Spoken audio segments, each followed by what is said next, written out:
ഇത് ഈ പൊള്ളൽ കണക്ക് ഇങ്ങനെ വന്നു. ഞാൻ നോക്കിയപ്പോൾ എനിക്ക് 10-200 കൊടിയുള്ളതാണ്. ഇതിങ്ങനെ ഈ പൊള്ളലിങ്ങനെ വടാന്ന് എല്ലാ കൊടിയിലും കണ്ടപ്പോഴത്തേക്ക് ഞാനങ്ങ് ഭയന്നു പോയി.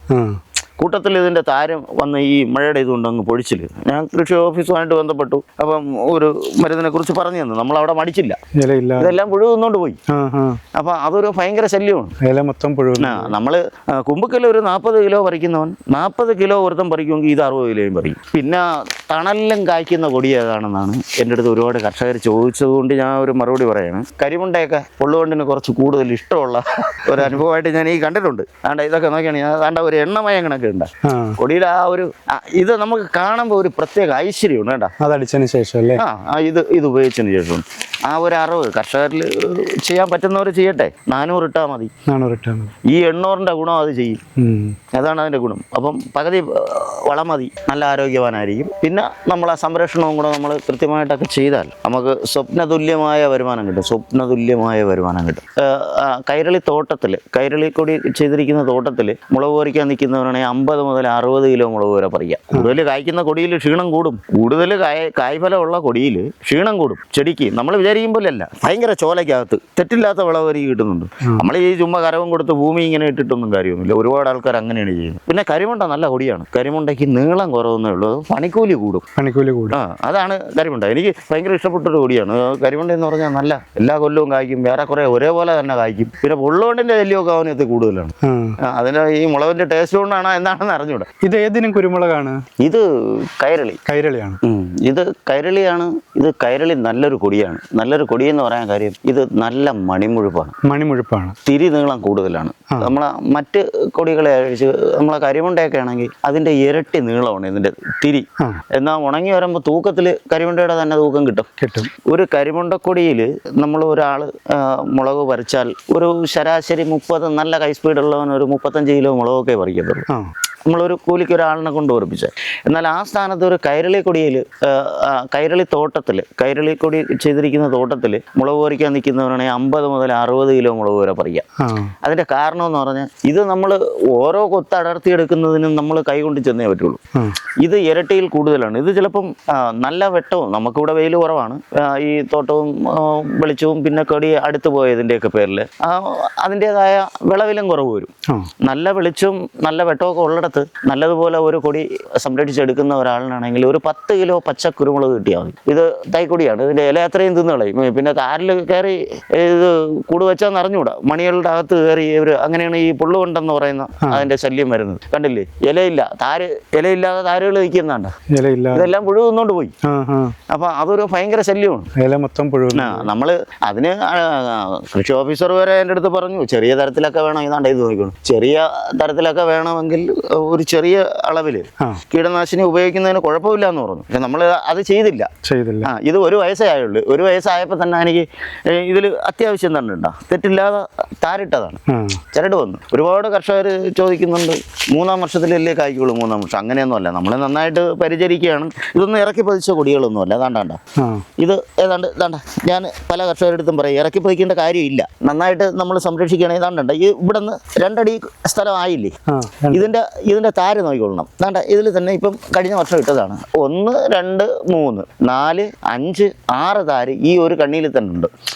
6 താര് ഈ ഒരു കണ്ണിയിൽ തന്നെ ഉണ്ട്. ഒറ്റ കണ്ണിയാണ്. അതാ നോക്കിക്കൊള്ളണം. ഇതിൽ വേറെ കള്ളവും അവിടെ ഒന്നുമില്ല. അപ്പൊ നമുക്ക് തന്നാണ്ടിൽ തന്നെ നമുക്ക് ഇതുപോലെ കുറച്ച് ഒരു ആദായത്തിൽ ആരംഭിക്കും. നമ്മൾ നല്ലതുപോലെ പണിയാണ്. ഞാനിവിടെ വെച്ച് ഒരു 4 മാസം കഴിഞ്ഞപ്പോൾ ആദ്യത്തെ വള്ളിയിൽ ആദ്യത്തെ ഒരു കണ്ണി വന്നു. ആ കണ്ണി ഇപ്പം തന്നെ ഇത്രയും എത്തി. ഇനിയിപ്പോഴെന്ന് പറഞ്ഞാൽ 1 അടിക്ക് താഴെ ഉള്ളൂ മണ്ണുമായിട്ടുള്ള ബന്ധം.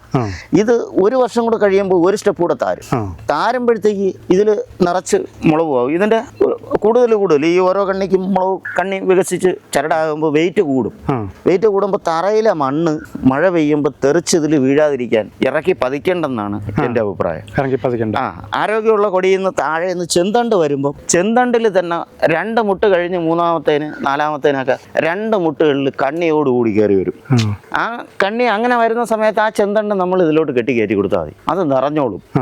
നമ്മൾ പണ്ട് കാലത്താണ് ഈ കരിമുണ്ട കൃഷി ചെയ്ത്, അതാണ് കർഷകരുടെ മനസ്സിനകത്തിരിക്കുന്നത്. കരിമുണ്ട ഒരു 3 അടി 4 അടി എത്തിയാലേ കണ്ണിയാവുള്ളൂ. അപ്പോൾ ഈ കണ്ണിയാകുമ്പോൾ നമ്മൾ 4 അടിക്ക് ശേഷം കിട്ടിയാൽ നമുക്ക് കയ്യെത്തുന്ന ഭാഗത്ത് മുളക് കിട്ടിയില്ലെങ്കിൽ നമുക്ക് നഷ്ടമല്ലേ. അതുകൊണ്ട് ഞാനും ചെയ്യുമായിരുന്നു. അങ്ങനെ നമ്മൾ ഇറക്കി പതിക്കും. എന്നാൽ ഇപ്പോഴത്തെ ഈ കൊടികളിൽ കൈരളിയ അല്ലെങ്കിൽ കുമ്പക്കൽ അതുപോലുള്ള ഹൈബ്രിഡ് ഇനങ്ങളാണ് ഇപ്പോൾ കർഷകർ തിരഞ്ഞെടുക്കുന്നതും കൃഷി ചെയ്യുന്നതും. അപ്പം അതിനൊന്നും ഈ കൂടുതൽ ഇറക്കി പതിച്ചൊന്നും അങ്ങനെയൊന്നും പരിചരിക്കേണ്ട കാര്യമില്ല. നമ്മൾ മാന്യമായ പരിചരണം കൊടുത്തു കഴിഞ്ഞാൽ അത് 1 മീറ്ററിനകത്തായാലും കണ്ണിയായി നിറഞ്ഞില്ലെങ്കിൽ ഒരു 2 അടി വെച്ച് അങ്ങ് മുറിക്കുക. 2 അടി വെച്ച് മുറിച്ച് നിർത്തി നമ്മൾ ഒരു വളവും കൂടെയൊക്കെ കൊടുക്കുമ്പോൾ ഈ ഇപ്പം മറ്റേ കലക്കിയൊക്കെ ജൈവമായിട്ട് അത് ഇതൊരു സ്ലറി പോലെ എന്നൊക്കെ പറയും. ഞാൻ അങ്ങനെ ചെയ്യാറില്ല. കലക്കിയൊക്കെ ഒരു വളവും കൂടെ കൊടുത്തു കഴിഞ്ഞാൽ ഇത് പെട്ടെന്ന് ആരോഗ്യത്തോടു കൂടി നല്ല കരുത്തോടു കൂടി അവിടെ നിന്ന് പൊട്ടി തളുത്ത് കണ്ണിയോടുകൂടി തന്നെ കയറും. എൻ്റെ അനുഭവത്തിൽ ഞാൻ അങ്ങനെയാണ് കണ്ടിട്ടുള്ളത്. ഞാൻ ചെയ്യുന്നത് ഈ പച്ച ചാണകവും കടലപ്പിണ്ണാക്കും വേപ്പും പിണ്ണാക്കും കൂടെ ഒരു ചെറിയ അളവിൽ ഒരു 200 ബാരലിൽ കലക്കിയിട്ട് അത് ഇത്തിരി 3-4 ലിറ്റർ അങ്ങ് വട്ടത്തിന് ഒഴിച്ചു കൊടുക്കുകയാണ് ചെയ്യുന്നത്. അതിൽ സ്ലറിയൊക്കെ ചെയ്യുന്നതെന്ന് പറയുമ്പോൾ അതിനുള്ള ചേരുവ ഏതൊക്കെ ചേർക്കണമെന്നൊന്നും എനിക്കറിഞ്ഞൂടാ. ഞാനിതൊക്കെയാണ് ചെയ്യുന്നത്. ചിലർ പഞ്ചഗവ്യം എന്നൊക്കെ പറയുന്നു. എനിക്കതിനെക്കുറിച്ച് അറിയത്തില്ല അതെങ്ങനെയാണ് ചെയ്യേണ്ടത്. അതൊക്കെ ശാസ്ത്രീയമായൊക്കെ ചെയ്യുന്നവർക്ക് അത് ഭയങ്കര ഗുണം ചെയ്യുന്നുണ്ടെന്ന് പല കർഷകരും എൻ്റെ അടുത്ത് പറയുന്നു. എൻ്റെ അടുത്ത് അങ്ങനെ ചെയ്യും ഇങ്ങനെ ചെയ്യുന്നു. നമുക്കിവിടെ ഒന്നാമത് പശുവില്ല. പശുവിനെ വളർത്താൻ നമുക്ക് പറ്റത്തുമില്ല. എനിക്ക് പശുവിനെ വളർത്താൻ അത്ര പറ്റിയ ഒരാളല്ല. അലർജി പ്രശ്നങ്ങളൊക്കെ ഉണ്ട്. അപ്പോൾ അതൊന്നും നമ്മളെ കൊണ്ട് കഴിയില്ല. അപ്പോൾ പിന്നെ ഉള്ളതെന്ന് പറഞ്ഞാൽ എല്ലാ സംരക്ഷണവും നമ്മൾ ഒരു കുഞ്ഞിനെ സംരക്ഷിക്കും പോലെ തന്നെയാണ് ഈ ഒരു ചെടിയെയും സംരക്ഷിക്കുന്നത്. അങ്ങനെയൊക്കെ സംരക്ഷിക്കുന്നവർക്ക് ഇതൊരു തെറ്റില്ലാത്ത കൃഷിയാണ്. മാന്യമായ ജീവിതം കണ്ടെത്താൻ പറ്റുന്ന ആദായം വരുന്ന ഒരു കൃഷിയാണ്. എനിക്ക് ഭയങ്കര ഇഷ്ടമാണ്. ഞാനതുകൊണ്ട് ചെയ്യുന്ന എൻ്റെ അടുത്ത് ഒരുപാട് കർഷകർ എന്നെ വിളിക്കാറുണ്ട്. പിന്നെ കൂടുതലും ചോദിക്കുന്ന ഇതാണ് ഈ പൊഴിച്ചിൽ ഈ ഇലയ്ക്കുള്ള പ്രശ്നമാണ് ഏറ്റവും കൂടുതൽ. ഞാനിതാണ് ഉപയോഗിച്ചത്. എനിക്കതുകൊണ്ട് ഗുണം കണ്ടു. കർഷകർക്ക് കഴിയുമെങ്കിൽ അവർ ചെയ്യട്ടെ എന്ന് കരുതിയിട്ടാണ് ഞാനിതൊന്ന് പരിചയപ്പെടുത്തുന്നത്. അല്ലാതെ നമുക്ക് അല്ലാതെ ശാസ്ത്രീയമായി പറഞ്ഞു കൊടുക്കാനൊന്നും എനിക്കറിയത്തില്ല. എങ്കിലും ഈ സാധനം ഉപയോഗിച്ചതിൽ ഞാൻ സന്തോഷവാനാണ്. എൻ്റെ ചെടികളുടെ നല്ല കറുവലും വന്ന് ആ പൊള്ളലിൻ്റെ ആ ഇലകൾ ഇതാണ്ട് ഈ ഇരിക്കുന്ന കറുത്ത ഇലകൾ എന്ന് പറയുന്നത് ഇതാണ്ട് ഇത് കണ്ട ഇതെല്ലാം നേരത്തെ അങ്ങനെ ആയതാണ്. ഇതിപ്പോൾ എല്ലാം നമുക്ക് കയ്യെത്തുന്നിടത്ത് മാത്രമേ പറയി കളയാൻ പറ്റുള്ളൂ. അല്ലാത്തത് പറ്റി പിടിച്ച് ഈ മഴവെള്ളത്തിൽ ഇങ്ങനെ വന്ന് ഒട്ടി അങ്ങിരിക്കുന്നതാണ്. അല്ലാതെ ഇപ്പോൾ നോക്കിക്കോളൂ അങ്ങനത്തെ ഒരില പോലും ഇല്ല. അപ്പം അതൊക്കെ എനിക്ക് ഗുണം ചെയ്തു. പിന്നെ പൊഴിച്ചിലിന് കുറവ് വന്നു. മറ്റേ അങ്ങ് താര് വല്ലാതെ പൊഴിഞ്ഞുളഞ്ഞു. അപ്പം അതങ്ങ് മാറി. അപ്പോൾ ഇനി ഒരു ട്രിപ്പ് കൂടെ കൊടുത്തു കഴിഞ്ഞാൽ എനിക്ക് കുറച്ചുകൂടി നല്ല ആരോഗ്യത്തോടു കൂടി എൻ്റെ ചെടി നിലനിൽക്കുമെന്നാണ് എൻ്റെ ഒരു വിശ്വാസം. പിന്നെ നമുക്ക് പൊതുവേ ഈ 4 ഇറ്റാക്കെ ചോലയായതിൻ്റെ ഒരു വിഷമവും കാര്യമൊക്കെ ഉണ്ട്. ഇപ്പം ഞാൻ ഇത്രയൊക്കെ പണിതെത്തിച്ച് കൊടി പൊങ്ങി കഴിഞ്ഞപ്പം ചോട്ടിൽ കഴിഞ്ഞ വർഷം കണ്ട ആദായം എത്തിയില്ല. വെയിലടിയിലോട്ട് എത്തുന്നില്ല. അടുത്തു പോയി ചെടി. അതാണ്ട് തങ്ങളിൽ എൻ്റെ കൈ വിരിച്ചാൽ നോക്കിയാണ് കൈയുടെ എൻ്റെ പകുതി കൈകൾ 2 കൈയുടെയും പകുതി പറഞ്ഞ മനസ്സിലായില്ലേ? പകുതി കൊടിക്ക് അകത്താണ് എന്ന് പറഞ്ഞാൽ ഇടയില്ല.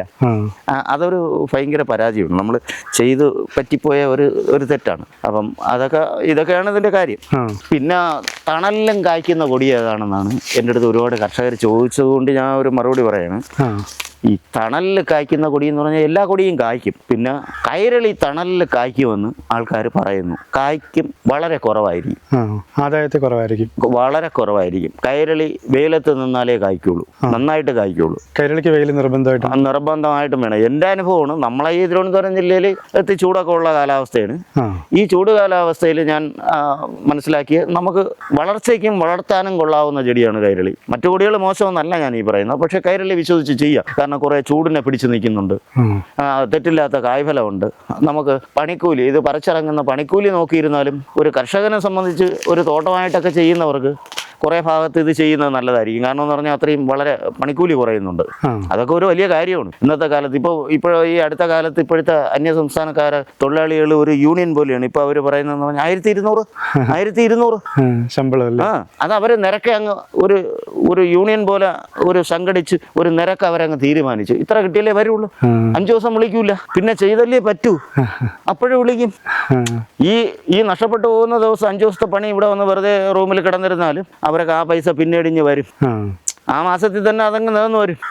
ഇപ്പം അത് നമ്മളെ ഇവിടെയൊക്കെ അനുഭവപ്പെട്ടു തുടങ്ങി. പല കർഷകർക്കും അറിയാം ഇപ്പം പണിക്കാരെ കിട്ടാനില്ല. അപ്പം അതൊക്കെ കൂടെയൊക്കെ നോക്കി വരുമ്പോൾ ഇതുപോലെ നീളമുള്ള നമുക്ക് കൂടുതൽ ആദായം കിട്ടാനുള്ള, പണിക്കൂലി കുറഞ്ഞു വരുന്ന അങ്ങനെയൊക്കെ ഉള്ള ചെടികൾ തിരഞ്ഞെടുക്കുന്നത് കുറേ നല്ലതായിരിക്കുമെന്ന് എനിക്കൊരു അഭിപ്രായമുണ്ട്. കൈരളിയാണ് കൈരളി അതിന് പറ്റിയ കൊടിയാണെന്നേ ഞാൻ പറയുന്നുള്ളൂ. കൈരളി കുമ്പുക്കലൊക്കെ നല്ല കൊടികളാണ്. പക്ഷെ അതിന് കുമ്പുക്കൽ ഒരു 40 കിലോ പറിക്കുന്നവൻ 40 കിലോ ഒരുത്തം പറിക്കുമെങ്കിൽ ഇത് 60 കിലോയും പറിക്കും. 60 കിലോ പറിക്കും. അപ്പൊ 20 കിലോ പറിക്കുന്നു എന്ന് പറയുമ്പോഴത്തേക്ക് 2 ദിവസം കൊണ്ട് ഒരാളുടെ പണിക്കൂലിയും നമുക്ക് കുറഞ്ഞു വരികയാണ്. അതാണ് ഞാൻ പറഞ്ഞത്. അല്ലാതെ കുമ്പുക്കലിൽ നല്ല കായ്പിടുത്തമാണ്, നല്ല ചെടിയാണ്, നല്ല ആദായമുള്ളൊരു ചെടിയാണ്, വിശ്വസിച്ച് കർഷകന് കൃഷി ചെയ്യാൻ പറ്റിയ ഒരു കൊടിയാണ്. അത് ഇതിൽ നോക്കിക്കോളൂ, നിറഞ്ഞ കൈരളി നമുക്ക് അങ്ങനെ നല്ല രീതിയിൽ കൃഷി കിട്ടും. കൈരളിയിൽ ഇത്തിരി എണ്ണം കുറവാണ്. എന്നാലും ആദായം മൊത്തത്തിൽ കണക്കെടുക്കുമ്പോൾ ആവറേജ് എടുക്കുമ്പോൾ രണ്ടും കണക്ക് തന്നെ. പിന്നെ കൈരളി കുമ്പുക്കല്ലിലും എനിക്ക് നല്ല വിളവ് കിട്ടുന്നുണ്ട്. കൈരളിയിലും കിട്ടുന്നുണ്ട്. കൈരളിയിൽ ദാണ്ട ആ പ്ലാവിൽ കിടക്കുന്ന ആ കൊടിയെന്ന് പറഞ്ഞാൽ ഇപ്പൊ അടുത്ത വർഷം ഞാൻ ഒരു ഏണി 20 അടിയാണ് എൻ്റെ ഏണി, അവിടെ നോക്കിയാൽ മതി. 20 അടി കഴിഞ്ഞിട്ട് പിന്നെ ഞാൻ ഇനി ഏതെങ്കിലും ഒരു ചെറിയ സ്റ്റെപ്പ് എന്തെങ്കിലും വെച്ച് കെട്ടണം. അപ്പം അതിന്റെ ആ മരത്തിൽ കയറാൻ പറ്റും, വെട്ടമുണ്ട്. ഇത് വെട്ടം ഉണ്ടെങ്കിൽ ഇത് പറ്റിപ്പിടിച്ച് അങ്ങ് കയറിക്കോളും. ഈ കൈരളിയുടെ അങ്ങനെ ഒരു സ്വഭാവമുണ്ട്. കഴിഞ്ഞ വേനലിൽ ഇതിന്റെ തളുത്ത് വളരുന്നുണ്ടായിരുന്നു. അതാണ് ഇതിൽ പിന്നെ കയറാൻ ഇല്ല, കാലില്ല. നോക്കിക്കൊള്ളണം. നമ്മള് 4 വയസ്സ് കൊടിയും 4 വയസ്സ് കാലുമാണ്. അതാണ് എനിക്ക് പറ്റിയത്. എനിക്ക് പയ്യാനി ഉണ്ടായിരുന്നുവെങ്കിൽ ഞാൻ പയ്യാനി വെച്ചാൽ 10-20 അല്ലെങ്കിൽ അന്ന് 10-30 രൂപയുടെ വ്യത്യാസം വന്നിരുന്നാൽ ആ 30 രൂപയുടെ അല്ലയോ ബാക്കിയെല്ലാം ഒരുപോലെ ചെയ്തല്ലേ പറ്റുള്ളൂ. ഈ 30 രൂപ കൂടെ ചെയ്താൽ പിന്നെ പയ്യാനിക്ക് വേറൊരു അത് ഇപ്പൊ പറയാം. പയ്യാനിക്കൊരു ദോഷം കർഷകർക്ക് അറിഞ്ഞുകൂടാത്തത് കൊണ്ട് സംഭവിക്കുന്ന ഒരു ദോഷം, അറിവില്ലായ്മ കൊണ്ട് വരുന്നതാണ്. പയ്യാനി വെക്കുമ്പം നമ്മൾ അടുത്ത വർഷമല്ലേ കൊടിയിടുള്ളൂ. നമ്മൾ ഇതാണ്ട് ഇത് നോക്കിക്കൊള്ളണം. ഇതുപോലെ തടം 4 ചിറ്റാകെ ഒരു 4 അടി വ്യാസത്തിൽ ഒരു മൺവട്ടി മണ്ണ് വെട്ടി എന്ന് പറഞ്ഞാൽ കരയ്ക്ക് അങ്ങ് ഇടുക. ഇട്ടിട്ട് അതിന്റെ അടിയിലത്തെ ഒരു മൺവട്ടി മണ്ണ് കിളച്ചിളക്കി ശകലം ചാണകപ്പൊടിയും കൂടെ ഇട്ട് മൂട്ടില് പയ്യാനി തൈ വയ്ക്കുന്ന മൂട്ടില് വെള്ളം കെട്ടി നിൽക്കാത്ത രീതിയിൽ ഒരു ചെറിയ ഉരുട്ട് പോലെ വെച്ചിട്ട് അതിൽ നമ്മൾ അകലം കണ്ട് കറക്റ്റായിട്ട് ഈ പയ്യാനിക്കാല് വെക്കുകയാണെങ്കിൽ പയ്യാനി തൈ എന്ന് പറഞ്ഞാൽ ഈ കവറിനകത്ത് ഞെരുങ്ങിയാണ് ഇതിന്റെ വേരിരിക്കുന്നത്. ഇതിങ്ങോട്ട് മണ്ണിലോട്ട് വെച്ച് കഴിയുമ്പം ഇവൻ മണ്ണിൽ 1-2 ആഴ്ച കൊണ്ട് വേര് അങ്ങോട്ട് പിടിക്കാൻ തുടങ്ങിയാൽ പിന്നെ ഇവൻ വളം വലിച്ച് റോക്കറ്റ് വളരും പോലെയാണ് ഈ പയ്യാനിയുടെ വളർ. അത് നമ്മൾ അടിവളമൊക്കെ കൊടുത്ത് നമ്മൾ മര്യാദയ്ക്ക് ചെയ്യുന്നിടത്താണ്. അല്ലാതെ കൊണ്ടുവന്ന് ഒരു കൊത്തി അവിടെ കളഞ്ഞിട്ട് പോകുന്നവന് അതുപോലെ വളരൂല. അപ്പൊ നമ്മൾ ഇങ്ങനെ ചെയ്താൽ അത് നല്ല പെട്ടെന്ന് വളരുമ്പം നമ്മുടെ ശരീരം വളരുന്നത് പോലെ തന്നെ. നമ്മളെ കുഞ്ഞായിരിക്കുമ്പോൾ നമ്മളെ കൈ ചെറുതായിരിക്കും, വലുതാവുമ്പോൾ കൈത്തണ്ട വലുതാവും എന്ന് പറഞ്ഞ പോലെയാണ് ഇതിന്റെ വേര് വളരും, മണ്ണ് താരും. ഭൂമി എപ്പോഴും താരേ ഉള്ളൂ, പൊങ്ങൂല. അപ്പൊ അതിനാണ് ഈ മണ്ണ് ഇങ്ങനെ ഒരു മൺവട്ടി താത്ത് കുഴിയിൽ പയ്യാനി വയ്ക്കണമെന്ന് പറയുന്നത്. വെള്ളം കെട്ടി നിൽക്കാത്ത രീതിയിൽ ചെയ്യണം. പക്ഷെ കുഴിയിൽ പയ്യാനി വെച്ചാൽ നമുക്ക് പിറ്റേ വർഷം നമ്മൾ ഇതിന്റെ മൂടൊന്ന് വട്ടത്തിന് നോക്കി അതിന്റെ തെക്ക് സൈഡിലാണ് വടക്ക് സൈഡിലാണ് സാധാരണ നമ്മൾ വള്ളി വയ്ക്കുന്നത്. അവിടെ വെള്ളം കെട്ടി നിൽക്കാത്ത രീതിയിൽ ഒന്ന് കൊത്തി ഇളക്കി ഒരു ശകലം ഒരു ഇത് കണക്ക് വെച്ചിട്ട് നമ്മൾ ചിറ്റാകെ വളം ഇട്ട് കൊടുത്താൽ മതി. ഇത് വേറെ അങ്ങ് പിടിച്ചോളും. എന്നിട്ട് നമുക്ക് വർഷത്തിൽ ഒരു 2 ഇടകള കിളയ്ക്കാം. ഇതിന്റെ വേരൊന്നും പൊട്ടൂല.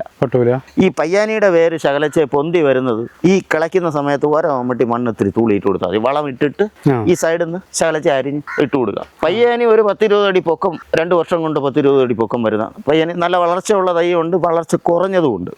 എന്നാലും ഒരു 15 അടി വളർന്ന് കിട്ടിയാൽ മതി. നമുക്കൊരു 10 അടി കൊടിയും വളർന്ന് കിട്ടും. ഇപ്പം പല കർഷകരും ചെയ്യുന്നുണ്ട്. പയ്യാനി വെച്ചിട്ട് അതിന്റെ ഇപ്പുറത്ത് വേറൊരു താങ്ങുകാല്, അതായത് നമ്മൾ ഈ കൊന്നക്കാല് ഞാൻ ചെയ്തിരിക്കുന്നു. ആ കൊന്നക്കാല് കണ്ട പ്ലാവിന്റെ തൊട്ടപ്പുറത്ത് ഒരു കൊന്നക്കാല് കാണുന്നുണ്ട്.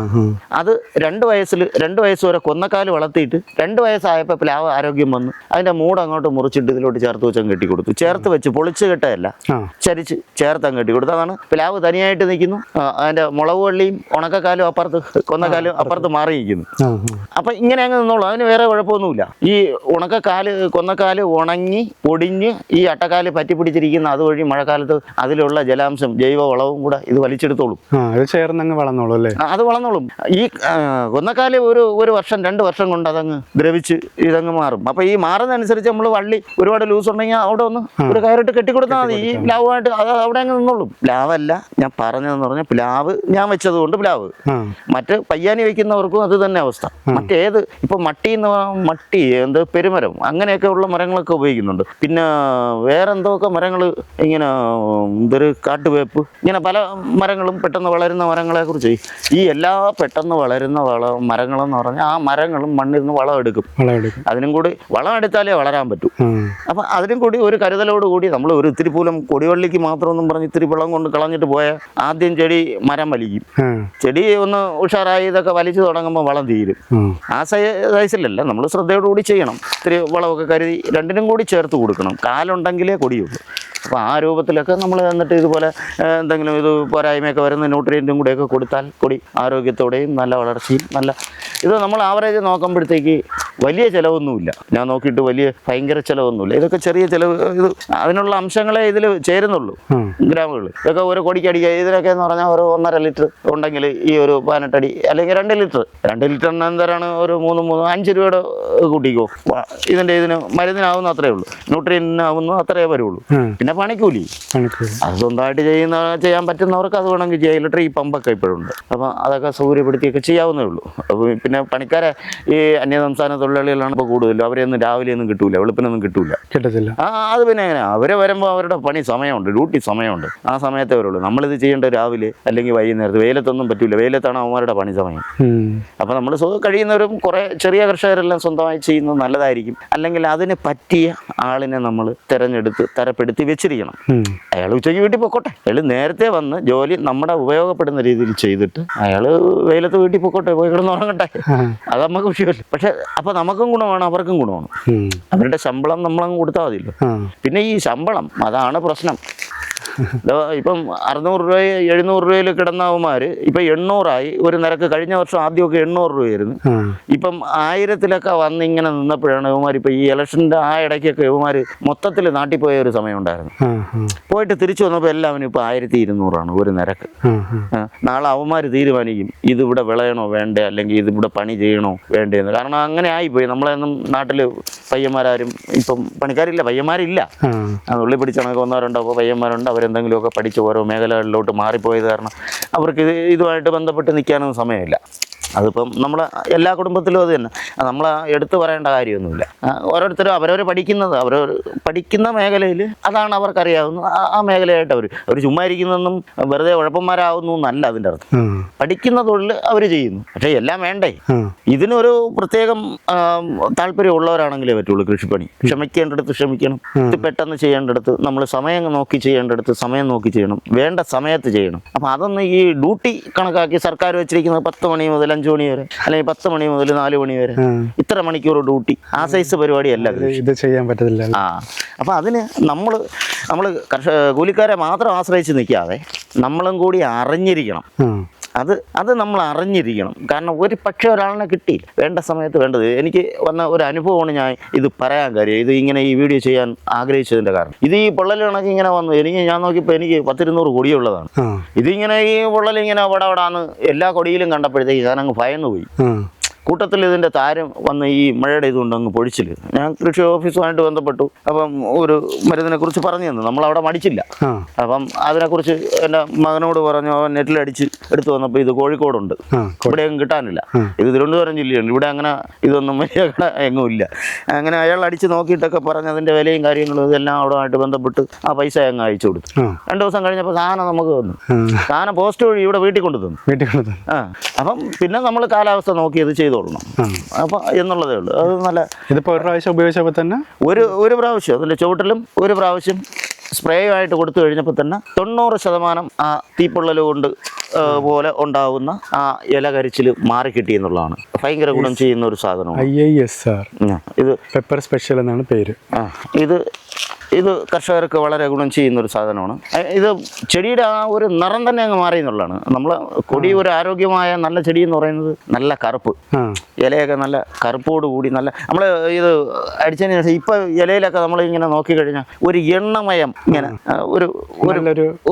ഒരു ഐശ്വര്യം. അത് താഴത്തെ കൊടിയിലൊക്കെ നോക്കിക്കോളൂ നിങ്ങൾ. ഇതിലൊക്കെ ഇത്രയും ഇതായിട്ട് കായോടുകൂടി നിൽക്കുന്ന കൊടി. കൂടുതൽ കായ്ക്കുന്ന കൊടിയിൽ ക്ഷീണം കൂടും. കൂടുതൽ കായ്ഫലമുള്ള കൊടിയിൽ ക്ഷീണം കൂടും. ചെടിക്ക് നമ്മൾ വിചാരിക്കുമ്പോഴല്ല, കഠിനാധ്വാനിക്ക് ക്ഷീണം കൂടുതലാണ്. ഇടയ്ക്കിടയ്ക്ക് പതുക്കെ ആയാസപ്പെട്ട് വളരെ നോർമലായി പണി ചെയ്ത് ജീവിക്കുന്ന അവർക്കും ജീവിക്കാം, അവരും ചെയ്യുന്ന പണി തന്നെ. അങ്ങനെയുള്ളവർക്ക് വരുന്നതിനേക്കാൾ കൂടുതൽ ക്ഷീണം വരും കൂടുതൽ കഠിനാധ്വാനം ചെയ്യുന്നതിന്. അപ്പോൾ എന്ന് പറഞ്ഞതുപോലെയാണ് ഇത് കൂടുതൽ കായകയറി പിടിക്കുമ്പോൾ ചെടിക്ക് അത്രയും പോഷകങ്ങൾ മണ്ണിൽ നിന്ന് കിട്ടണം. ചിലപ്പോൾ മണ്ണെന്നത് എത്തൂല. അപ്പോൾ ഇങ്ങനെയുള്ള ന്യൂട്രിയൻറ്റും കൂടെ കൊടുക്കുന്നത് നല്ലതായിരിക്കും. അതുകൊണ്ട് ഈ ന്യൂട്രിയൻറ്റ് കൊടുക്കുമ്പോൾ ഉള്ള ഗുണമെന്ന് പറഞ്ഞാൽ ഈ ഇത്തരം പൊഴിച്ചിൽ, ഈ കേടുപാടുകൾ, അതിനപ്പുറത്ത് നമ്മളെ ഈ മണിക്കൊക്കെ നല്ല മുഴുപ്പായിരിക്കും. ഈ ക്വാളിറ്റി തിരിക്കുന്ന തന്നെ ഇത് 3-4-5 ഐറ്റം തിരിച്ചൊക്കെയാണ് ഇതിൻ്റെ ഫസ്റ്റ് ക്വാളിറ്റി, സെക്കൻഡ് ക്വാളിറ്റി എന്നൊക്കെ പറഞ്ഞ് കയറ്റുമതിക്കൊക്കെ അത് ഭയങ്കര ഇത് വരുന്നതാണ്. അപ്പോൾ അതിനെല്ലാം നല്ല മുഴുപ്പ് വരുമ്പോൾ തൂക്കവും വരും. അപ്പോൾ അതൊക്കെ ഭയങ്കര ഗുണം ചെയ്യുന്നതാണ്. നമ്മൾ ആ താഴോട്ട് തെറ്റില്ലാതെ, അത് വേണമെങ്കിൽ നിങ്ങൾക്ക് വീഡിയോ നോക്കാം. അത് നല്ല ഭയങ്കര ചോലയ്ക്കകത്ത് തെറ്റില്ലാത്ത വിളവ് എനിക്ക് കിട്ടുന്നുണ്ട്. നമ്മൾ ഈ ചുമ്മാ കരവും കൊടുത്ത് ഭൂമി ഇങ്ങനെ ഇട്ടിട്ടൊന്നും കാര്യമൊന്നുമില്ല. ഒരുപാട് ആൾക്കാർ അങ്ങനെയാണ് ചെയ്യുന്നത്. ഒന്നാമത് തൊഴിലാളികളെ കിട്ടാറില്ല. തൊഴിലാളികളെ വിളിക്കാന്ന് വെച്ചാൽ വിളിച്ചാൽ അവന്മാർ സമയത്ത് വരില്ല. ചുമ്മാ കടത്തിണ്ടേ ഇരുന്നാലും അവൻ പറയും നാളത്തേക്ക് ഇത്തിരി പണിക്ക് വരാമെന്ന് ചോദിച്ചാൽ അവൻ പറയും നാളെ എനിക്ക് മറ്റേ അപ്പുറത്ത് സാറിന് അവിടെ പണിയുണ്ട്, നാളെ പറ്റൂല, 2 ദിവസം കഴിഞ്ഞ് വരാമെന്ന്. ഈ 2 ദിവസം കഴിഞ്ഞ് പണിക്ക് പോകേണ്ടവൻ അല്ലെങ്കിൽ ഉദ്യോഗത്തിന് ഏതോ മേഖലയിലായിരുന്നാലും ജോലിക്ക് പോകേണ്ടവൻ പണിയും മെനക്കെട്ട് ഇവിടെ ഇരിക്കും, അവൻ വരത്തുമില്ല. ഇതാണ് ഇന്നത്തെ പണിക്കാരുടെ ഗുണം. അപ്പം അതുകൊണ്ടാണ് ഞാൻ കർഷകരോട് പറയുന്നത്, നിങ്ങൾ കൃഷിയിലേക്ക് ഇറങ്ങണം, കൃഷി ചെയ്യണം, നിങ്ങളും കൂടി പഠിക്കണം. ഇതൊന്ന് ചെയ്ത് പഠിച്ച് വെച്ചേക്കണം. ഇല്ലെങ്കിൽ പെട്ടുപോകും. മറ്റുള്ളവനെ മാത്രം ആശ്രയിച്ച് നിൽക്കരുത്, പണി പാളും. എനിക്കതേ പറയാനുള്ളൂ. ഞാനിത് എനിക്കൊന്ന് മറ്റേ ആ തള്ളത്തുള്ള കായ് വേണമെങ്കിൽ നിങ്ങൾക്ക് നോക്കാം. നല്ല നല്ല ചെടിയാണ്. എനിക്കത് ഭയങ്കര ഗുണം ചെയ്തു കേട്ടോ. നമ്മൾ നിസ്സാരമായ കാര്യമല്ല. ഈ നമുക്ക് അറിഞ്ഞുകൂടാത്തതുകൊണ്ടാണ്, കർഷകർക്ക് പലർക്കും അറിഞ്ഞുകൂടാത്തത് കൊണ്ടാണ്. ആണ്ട് ഇതൊക്കെ നോക്കണം, ഈ കൊടിയൊക്കെ നല്ല കറുവില്ലെന്നാണ്ട കണ്ട കായൊക്കെ നിൽക്കുന്നുണ്ട്. ഇതൊക്കെ നമ്മൾ നിസ്സാരമായ കാര്യമല്ല. ഇതിലേക്ക് നമ്മൾ അപ്പോൾ ആ സമയത്തുള്ള ന്യൂട്രിയൻറ്റും കൂടെ അതാണ്ട് ആ കൊടിയൊക്കെ നിൽക്കണം, നല്ലതുപോലെ വിളഞ്ഞ് കിടക്കുന്നുണ്ട്. പിന്നെ കരിമുണ്ട നല്ല കൊടിയാണ്. കരിമുണ്ടയ്ക്ക് നീളം കുറവെന്നേ ഉള്ളൂ, പണിക്കൂലി കൂടും. അതാണ് കരിമുണ്ട. എനിക്ക് ഭയങ്കര ഇഷ്ടപ്പെട്ടൊരു കൊടിയാണ് കരിമുണ്ട എന്ന് പറഞ്ഞാൽ. നല്ല എല്ലാ കൊല്ലവും കായ്ക്കും, വേറെ കുറേ ഒരേപോലെ തന്നെ കായ്ക്കും. അതൊക്കെ നല്ല ഇതാണ്. പക്ഷേ തിരി നീളം ഒത്തിരി കുറവാണ്. പിന്നെ പുള്ളുകൊണ്ടിൻ്റെ ശല്യമൊക്കെ അവനകത്ത് കൂടുതലാണ്. അതിൻ്റെ ഈ മുളകിൻ്റെ ടേസ്റ്റ് കൊണ്ടാണ് എന്താണെന്ന് അറിഞ്ഞൂടാ. ഈ കൈരളി കരിമുണ്ടയൊക്കെ പുള്ളുകൊണ്ടിന് കുറച്ച് കൂടുതൽ ഇഷ്ടമുള്ള ഒരു അനുഭവമായിട്ട് ഞാൻ ഈ കണ്ടിട്ടുണ്ട്. ആണ്ട ഇതൊക്കെ നോക്കിയാണ് ഞാൻ ആണ്ട ഒരു എണ്ണമയം കണക്ക് ഉണ്ട് കൊടിയുടെ. ആ ഒരു ഇത് നമുക്ക് കാണുമ്പോൾ ഒരു പ്രത്യേക ഐശ്വര്യമുണ്ട് കേട്ടോ. അതടിച്ചതിന് ശേഷം അല്ലേ? ഇത് ഉപയോഗിച്ചതിന് ശേഷം ആ ഒരു അറിവ് കർഷകരിൽ ചെയ്യാൻ പറ്റുന്നവർ ചെയ്യട്ടെ. നമ്മൾ നിസ്സാരമായ നമുക്ക് അറിവ് പകരുമ്പോഴാണല്ലേ കർഷകരുടെ എത്രയോ കർഷകർ എന്നെ വിളിച്ച് ഇപ്പോൾ പരിചയപ്പെട്ടത് എന്നറിയാം. അത് നമ്മൾ ഇങ്ങനെ ഈ നമുക്കറിയാവുന്നത് പറഞ്ഞു കൊടുക്കാനുള്ള മനസ്സ് കാണിക്കുന്നത് കൊണ്ടാണ്. നമ്മൾ ഒരു വലിയ കർഷകനെന്നും പറഞ്ഞും കൊണ്ട് നമ്മൾ ജാടയം കാണിച്ചുകൊണ്ടിരുന്ന നമ്മളെ ഒരു പുല്ലും ആരും മൈൻഡ് ചെയ്യില്ല. പിന്നെ ഉള്ളത് അകലം കുറഞ്ഞു. ഏതാ നോക്കിക്കോളൂ. കണ്ട നോക്കിയാണ് എൻ്റെ കൈ ഞാൻ ഇങ്ങനെ ആക്കിത്തരാം. കണ്ട 2 കൈയുടെയും മുട്ട് വരെ അങ്ങ് അകത്തായി പോയി. ഇതാണ് എനിക്ക് സംഭവിച്ചത്. അടുത്ത് പോയതിൻ്റെ പകുതി വിളവേ കിട്ടുള്ളൂ. ഇത് അതിൻ്റെ വ്യത്യാസം കണ്ടില്ലേ? എൻ്റെ വലത്തെ കൈയുടെ മുട്ട് ആ കൊടിക്കകത്ത്, ഇടത്തെ കൈയുടെ മുട്ടും അത് തന്നെ. അതാണ് എനിക്ക് സംഭവിച്ചത്. നല്ല പരിചരണം കൊടുത്താൽ നല്ല അകലവും, ഏറ്റവും പ്രധാന അകലം അതാണ്. നമ്മൾ വെട്ടവും വെളിച്ചവും വന്നാൽ തന്നെയും കൊടി നല്ല ആരോഗ്യവാനായിരിക്കും. പിന്നെ നമ്മൾ ആ സംരക്ഷണവും കൂടെ നമ്മൾ കൃത്യമായിട്ടൊക്കെ ചെയ്താൽ നമുക്ക് സ്വപ്നതുല്യമായ വരുമാനം കിട്ടും. ഭയങ്കര വരുമാനമാണ് നമുക്ക്. നമ്മൾ നിസ്സാരമായിട്ടല്ല. ഈ അടുത്ത സമയത്ത് തന്നെ ഒരു ഡോക്ടർ വിളിച്ചു. അദ്ദേഹം പറഞ്ഞ് അദ്ദേഹത്തിന് കുടുംബത്തിൽ 3 ഏക്കർ പുരയിടം ഉണ്ട്. അപ്പം റബ്ബർ വെട്ട ആളില്ല. അദ്ദേഹം ഇതിന് ഷാട്ടർ കൊടുത്തു. ഇപ്പോൾ വെട്ടി തീർന്നു. കുറച്ച് ഭാഗം നിരപ്പാണ്, കുറച്ച് ഭാഗം കുന്നും പുറമാണ്. അപ്പോൾ അതിനെക്കുറിച്ച് നമ്മുടെ ഒരു വീഡിയോ കണ്ടിട്ട് അദ്ദേഹം ഇങ്ങനെ വിളിച്ചതാണ്. വിളിച്ച് കാര്യങ്ങളൊക്കെ ചോദിച്ചപ്പോൾ അദ്ദേഹം പറഞ്ഞു, അദ്ദേഹത്തിൻ്റെ വേണ്ടപ്പെട്ടവർ, അദ്ദേഹത്തിൻ്റെ അച്ഛനൊക്കെ വാപ്പയൊക്കെ ജീവിച്ചിരിക്കുന്നതാണ്. നമ്മളിവിടെ പുനലൂരുള്ളതാണ്. ഇവിടുത്തെ കാലാവസ്ഥയാണ് അവിടെയും. അപ്പോൾ ഇതുപോലെ നമുക്ക് ചെയ്തെടുക്കാവുന്ന അദ്ദേഹത്തിൻ്റെ ആഗ്രഹമാണ്, അദ്ദേഹത്തിൻ്റെ മനസ്സാണ്. കൃഷിയിലേക്ക് വരാൻ വന്നപ്പം എല്ലാവരും പറഞ്ഞെന്ന്, വീട്ടുകാരുൾപ്പെടെ പലരും നിരുത്സാഹപ്പെടുത്തി. നിന്നെ കൊണ്ടതൊന്നും പറ്റത്തില്ല, അത് വേണ്ട, അത് അങ്ങനെയാണ് ഇങ്ങനെയാണെന്ന്. വേറെ ബിസിനസ് പോലെ വേറെ ഏതെങ്കിലും മേഖലയിൽ, അറിയാവുന്ന മേഖലയിൽ മുടക്കിയ, ഏത് മേഖലയിൽ മുടക്കിയാലാണ് നഷ്ടമില്ലാത്തത്? ഏത് മേഖലയിലാണ് നഷ്ടമില്ലാത്തത്? നഷ്ടം ഉള്ളിടത്തേ ലാഭമുള്ളൂ. അവിടെ നിന്നേ പഠിക്കാൻ പറ്റൂ. അല്ലാതെ ഇത് ചുമ്മാ നമ്മൾ ഒന്നിലും ചെയ്യാതെ കൃഷിയിൽ നഷ്ടം അങ്ങനെയൊന്നും വരില്ല. റബ്ബർ കർഷകർക്ക് കിട്ടുന്നതിനേക്കാൾ എത്രയോ മടങ്ങ് ആദായം ഇതിൽ കിട്ടും. പിന്നെ ഈ റബ്ബർ കയറ്റി വിടുന്നതിനേക്കാളും ഇത് തട്ടിപ്പറിച്ചുകൊണ്ട് പോയിക്കോളും വിദേശങ്ങളിൽ. ഇത് മരുന്നിനാണ് ഉപയോഗിക്കുന്നത്. നമ്മൾ ശുദ്ധമായിട്ട് നല്ല സാധനം ഉൽപ്പാദിപ്പിച്ചെടുത്താൽ നമുക്ക് പൊന്ന് കൈവശം കൈയിരിക്കുന്ന പൊന്ന് കൊണ്ട് ചെന്നാൽ അപ്പോഴേ ഇപ്പോൾ പണയത്തിന് പൈസ തരൂല്ലേ, അതുപോലെ തന്നെ ഇതങ്ങോട്ട് കൊണ്ടു ചെല്ലുന്ന താമസമേ ഉള്ളൂ, റാഞ്ചി എടുത്തിട്ട് പൈസ കിട്ടും. അത്ര ഭയങ്കര ഇതാണ്. നമ്മൾ അത് ഈ ഫീൽഡുമായിട്ട് ബന്ധപ്പെടുന്നവരൊക്കെ അറിയത്തുള്ളൂ. നമ്മളൊരു കർഷകനാണ്, നമ്മൾ നമ്മുടെ ഇതുകൊണ്ടാണ് ഇപ്പോൾ ജീവിക്കുന്നത്. ഞാനിപ്പം ഈ ഇവിടെ ചിരിച്ചുകൊണ്ട് നിൽക്കുന്നതാണ്. ഞാൻ ഒരു കാലഘട്ടത്തിൽ വളരെ അങ്ങ് താഴെ പോയ ഒരു മനുഷ്യനാണ്. കൂലിപ്പണിക്കും പോകാൻ പറ്റില്ല, ശാരീരിക ആവശ്യതകൾ നമ്മളെ വല്ലാതെ അങ്ങാക്കി. ഇനി എന്ത് ചെയ്യുമെന്ന് അറിയത്തില്ലാത്ത ഒരവസ്ഥയിൽ നിന്ന് ഞാൻ തിരിച്ചു വന്നതാണ്. ഇപ്പം ഞാൻ ഭയങ്കര സന്തോഷമാണ്. എനിക്ക് ജീവിക്കാനും പോയിട്ട് ഇത്തിരി മിച്ചമുണ്ട്. പിന്നെ അതുപോലെ കുരുമുളക് പിന്നെന്തരണം, എനിക്ക് ജീവിക്കാനും പോയിട്ട് എനിക്ക് ഇത്തിരി മിച്ചമുണ്ട് എടുക്കാനുണ്ട്. പിന്നെന്തരണം, എനിക്കത് മതി. നമ്മൾ എയറോപ്ലെയിനൊന്നും മേടിക്കുന്നില്ലല്ലോ. അതാണ്ട് ആ ചോല അതാണ്ട് ഇവിടെയൊക്കെ നിങ്ങളൊന്ന് നോക്കണം. അത് കർഷകർ ചോലയായിപ്പോയി ഒരുപാട് കർഷകർ പറഞ്ഞു. എനിക്ക് അവരോട് ഒരു മറുപടി പറയാൻ ഇതേ ഉള്ളൂ, കാണിച്ചു കൊടുക്കുക.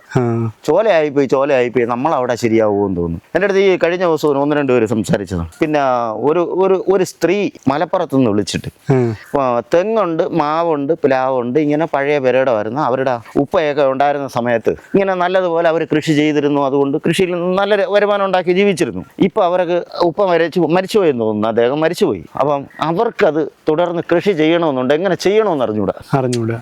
ഒരു നല്ല മനസ്സാണത്. ഉപ്പ നമ്മളെ ഇപ്പം ഇത് ഈ കൃഷിയെ സ്നേഹിക്കാൻ തുടങ്ങിയപ്പോഴാണ് ഉപ്പ നമുക്ക് ഇങ്ങനെയൊക്കെ ആയിരുന്നു ഇതെല്ലാം ഉണ്ടാക്കിയെടുത്ത് തന്നിരുന്നത്, നമ്മൾ തിന്നിരുന്നത്, നമ്മളെ ഇന്നത്തെ നിലയിലാക്കിയത്. അത് അവർക്ക് ആ ഉപ്പയെ അവർ ഈ കൃഷിയെ സ്നേഹിക്കുന്ന ഓരോ നിമിഷത്തിലും അവർ ഉപ്പയെ ഓർക്കും. അതൊന്ന് ആലോചിച്ച് നോക്കണം. ഉപ്പ ഭൂമി ഉണ്ടാക്കിയിട്ടിരുന്നു. ഐശ്വര്യമായിട്ട് അവർ കണ്ടതും തിന്നതും വളർന്നതും എല്ലാം ഈ ഭൂമിയിൽ നിന്ന് കിട്ടിയതാണ്. ഒടുവിൽ ഉപ്പ അങ്ങ് പോയപ്പോൾ ഇത് നിന്ന് പോയപ്പോഴാണ് ഉപ്പ ഓർമ്മ വരുന്നത്. സദാസമയം ഉപ്പ ഉണ്ടായിരുന്നെങ്കിൽ, ഉപ്പ ഉള്ളപ്പോൾ, അതൊരു ഭയങ്കര കാര്യമാണ്. അതാണ് ഈ കൃഷിയുടെ ഒരു ഗുണമെന്ന് പറയുന്നത്. അപ്പം അതുകൊണ്ട് അടിച്ച് തൂളിച്ച് കളയാതെ നമ്മൾ കൃഷി ചെയ്ത് നമ്മൾ ഇതുപോലെ നിലനിർത്തിയിരുന്ന പിള്ളേർ കയ്യിൽ പൈസ ഇല്ലെങ്കിലും കടം മേടിച്ചിട്ടായിരുന്നാലും നമ്മളെ കാര്യങ്ങൾ നടത്തും. അവരിത് നിന്ന് എടുത്ത് അവിടെ കൊടുക്കും. അവർ വിഷമിക്കണ്ട. ഇതെടുത്ത് കൊടുത്തിട്ട് ഇത് 8 മാസം കഴിയുമ്പോൾ വീണ്ടും പൈസ ഇല്ല. വർഷത്തിൽ ഒരിക്കലാണെന്ന് പറഞ്ഞിരുന്നാൽ 8 മാസം കഴിയുമ്പോൾ പൈസ ഇല്ല. നമ്മളിത് ഉണ്ടാക്കി ഇട്ടിരുന്നാൽ മതി, അവർ ചെയ്തോളും.